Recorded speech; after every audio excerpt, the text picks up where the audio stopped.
Alléluia. Amen, alléluia. Merci Seigneur. Bonjour à tous. Bonjour à tous, pour vous qui nous suivez dans le nom précieux de notre Sauveur Jésus-Christ. De vous bénisse là où vous êtes, soyez à Abidjan, Yaoundé, Douala, Kinshasa, Brazzaville, partout dans le monde, que Dieu vous bénisse. Et nous sommes là, nous prions pour vous, et que Dieu bénisse votre famille, votre entreprise, vos business partout, votre église, votre ministère, que Dieu vraiment vous bénisse. Et Amen. Abonnez-vous. Abonnez-vous sur YouTube, sur Facebook. Vous pouvez liker, commenter. Comment below, comme ils disent les Anglais, les Américains. Cliquez, likez et commentez, que Dieu vraiment vous bénisse. Et aujourd'hui, nous allons parler de l'alliance. Et restez avec nous, ça va être très intéressant. Restez avec nous, ne bougez pas. Alléluia. Ne bougez pas, restez avec nous, que Dieu vous bénisse. Et bien, on va être bénis dans le nom de Jésus. Amen.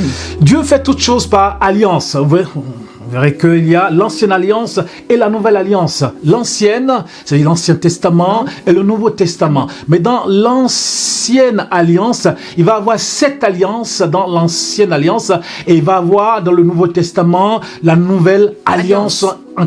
En Jésus-Christ, à travers l'œuvre de Jésus à la croix, par sa mort, par sa résurrection, eh bien, nous passons de la mort à la vie, des ténèbres à l'admirable de Christ.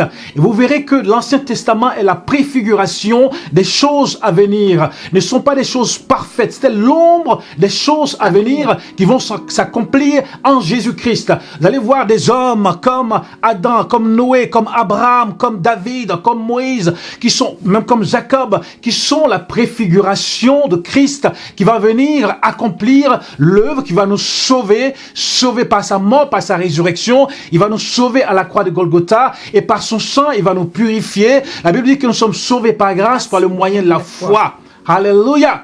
Amen. Et aujourd'hui, nous voulons parler de l'alliance. Dieu fait toutes choses par alliance. Même dans les partis politiques, ils font les choses par alliance. Dans ce monde, on fait toutes choses par alliance. Je me suis marié avec mon épouse. Eh bien, nous avons l'alliance qui est là. Donc, il y a un contrat social, il y a un contrat spirituel devant les hommes et devant Dieu. Moral aussi. Moral aussi, exactement. Donc, Dieu fait toutes choses par alliance avec l'homme.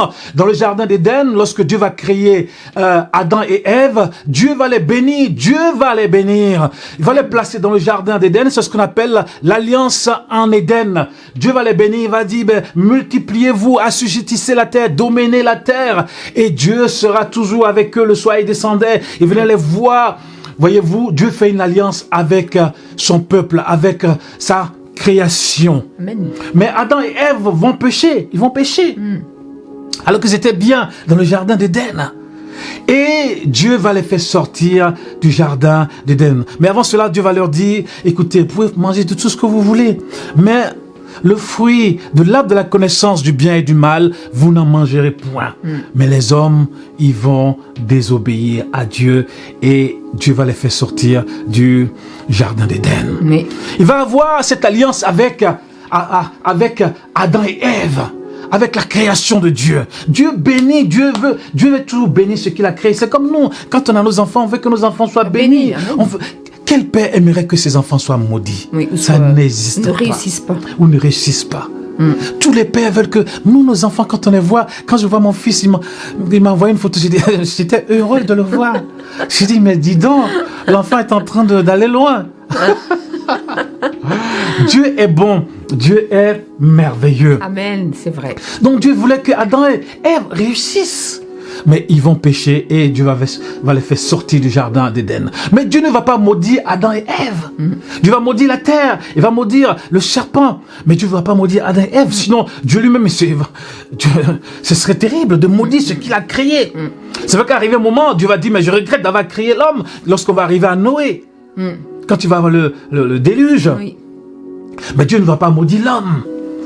Voyez-vous, et c'est là qu'il va avoir l'alliance avec Adam déchu. Dieu va le bénir, mais Dieu va lui dire, écoute, tu gagneras ton pain à la sueur de ton front, et à la femme, tu enfanteras dans la douleur. Voyez-vous. Et après cela, il va avoir, puisque les hommes vont se répandre sur la terre, et les hommes vont se répandre sur la terre, eh bien les hommes vont commencer à faire n'importe quoi sur la terre. C'est ce qu'on appelle le gouvernement humain. Les hommes vont commencer à s'organiser sur la terre, mais le mal va aller en crescendo. Oui. Les hommes vont commencer à faire le mal sur la terre. Et Dieu va descendre, va venir voir les hommes. Il va dire, mais je regrette d'avoir créé l'homme et je vais détruire tous les hommes de la terre. Mais Dieu va trouver un homme qui s'appelle Noé. Oui. Amen. Et Dieu va lui dire de construire l'arche afin de pouvoir sauver sa famille et sauver les animaux. Mais Dieu va établir une alliance avec Noé. Dieu va établir une alliance avec lui. Dieu établit, quand Dieu prend un peuple ou un serviteur, il établit toujours une alliance avec lui. Et Dieu a une alliance avec nous. Amen. Mon frère, Dieu a une alliance avec nous. C'est ce qu'on appelle la nouvelle alliance. Et Dieu veille sur son alliance. Et Dieu veille sur sa parole. Ne permets pas au diable de venir te dire que Dieu ne t'aime plus, Dieu t'a abandonné, Dieu ne te regarde plus, Dieu ne t'écoute plus. C'est faux. Dieu a une alliance avec nous. Et Dieu, eh bien, il accomplit toujours ce qu'il a dit. Amen. Et il veille toujours sur son alliance, Amen. sur sa parole. Amen. Il va avoir l'alliance avec Noé. Dieu va détruire la terre par le déluge et tout ça. Mais Dieu va sauver la famille de Noé. Dieu va bénir cette famille. Et ainsi de suite. On va arriver à qui? À Abraham. Abraham. Il s'appelle Abraham. Après, il va devenir Abraham. Qui était en Mésopotamie. Mésopotamie, c'est l'actuel Irak. La Mésopotamie.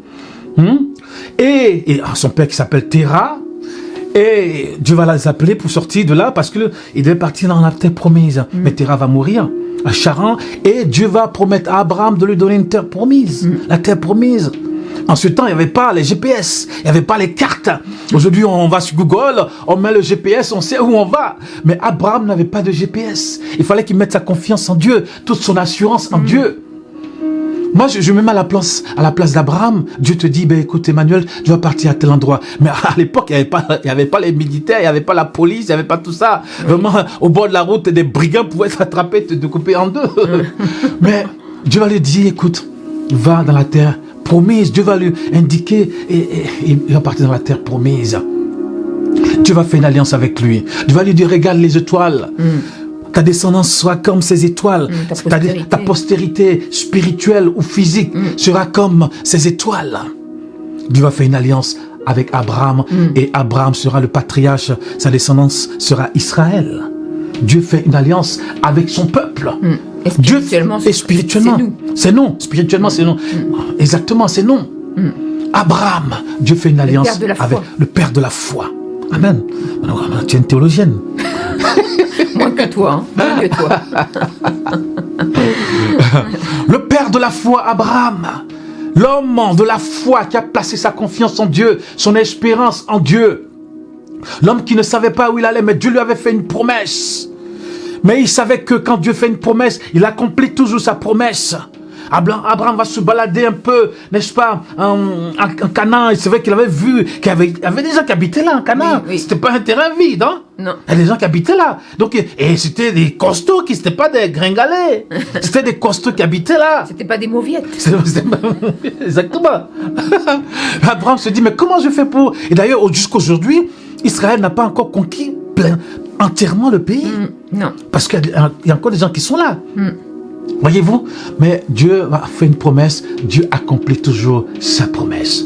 Et ainsi, jusqu'à ce que le peuple d'Israël aille en Égypte, et ils vont être esclaves en Égypte. C'est-à-dire que ce n'est pas les Égyptiens qui sont allés les chercher, mais c'est parce qu'ils sont venus là, parce que l'Égypte était une grande puissance, et ainsi de suite, après ils vont devenir des esclaves, enfin c'est ce que la Bible nous dit. Et après... Pharaon, parce qu'il y a eu plusieurs pharaons. Mais sachez que les pharaons, c'est des Africains. Hein. C'est pas des blonds aux yeux bleus qui étaient là-bas. Parce que ce qu'on nous a enseigné à l'école, c'était complètement faux. Les pharaons n'ont jamais été des Européens, ni des Norvégiens. C'était des Africains comme toi et moi. Tous les pharaons. C'est vrai qu'à la fin, il y a eu les Grecs qui sont venus parce que, je dirais, l'Empire ou la royauté. Bon, parce que quand tu as, au carrefour là, ben, tu es attaqué par tout le monde, par les Mèdes, les Perses, par les Romains, par les Romains, par tous ceux qui étaient à côté. Ils ont été attaqués, bien sûr. Ils ont été attaqués. Après, ben, les pharaons ont disparu. Certains sont venus s'installer, ainsi de suite. Et nous voyons aujourd'hui, ben, d'autres personnes qui sont là aujourd'hui. Ces personnes n'étaient pas là avant. Et nous voyons aujourd'hui parce que l'Égypte, c'est le pays d'Agar. C'était une femme noire. C'est leur pays. Tous les pharaons, ils étaient tous africains. Voyez-vous? Donc, et Dieu va susciter quelqu'un qu'on appelle Moïse. Moïse n'était pas blond aux yeux bleus. Moïse qui va grandir, n'est-ce pas, dans le palais de Pharaon. Et Pharaon... C'était pas un acteur d'Hollywood. C'est pas un acteur d'Hollywood ou Bollywood. Hein? Moïse qui va grandir dans la maison de Pharaon et Pharaon ne saura pas que c'était... Non. Enfin, je dirais, Moïse va grandir là et Moïse, Dieu va l'appeler à délivrer son peuple. Moïse a voulu précipiter les choses, il va tuer un Égyptien, après il va s'enfuir, il va partir chez Madian, les Madianites, c'est ça, hein? J'ai trop là-bas. J'ai trop là-bas, son beau-père, jusqu'à ce que il revienne, il va épouser, n'est-ce pas, Séphora, et il va revenir pour libérer le peuple d'Israël. Mais le peuple était un peuple vraiment ils ont passé beaucoup de temps en Égypte. Le peuple était conditionné par le mode de vie des Égyptiens. Dieu va les libérer, mais les gens sont sortis d'Égypte, mais l'Égypte n'est pas sortie d'eux. Les gens étaient difficiles. Les gens étaient difficiles. Il fallait avoir la patience de Moïse. Moïse était un homme patient. Dieu va les conduire. Ils vont traverser la mer Rouge. Et aujourd'hui, si tu traverses la mer Rouge, si tu traverses le désert, sache que Dieu a une alliance avec toi. Dieu est capable de faire des choses au-delà de ce que tu peux penser et imaginer. Dieu, quand il fait une alliance, que ce soit avec Adam, que ce soit avec Noé, que ce soit avec Abraham, et dans cette alliance, dans le Sinaï, lorsqu'il va faire la loi, Dieu, n'est-ce pas, est toujours fidèle. Mais n'oublions pas que dans une alliance, comme dans un mariage, il y a toujours deux personnes. Amen. Quand il y a une alliance, il y a toujours deux personnes ou plusieurs personnes, parce que des fois, il peut y avoir des alliances géopolitiques ou politiques entre différents pays. Oui. Mais là, on parle de Dieu et de l'homme. Oui. L'homme aussi a sa part. À sa part, bien sûr. C'est comme nous, quand on se marie, dans le mariage, on a une alliance.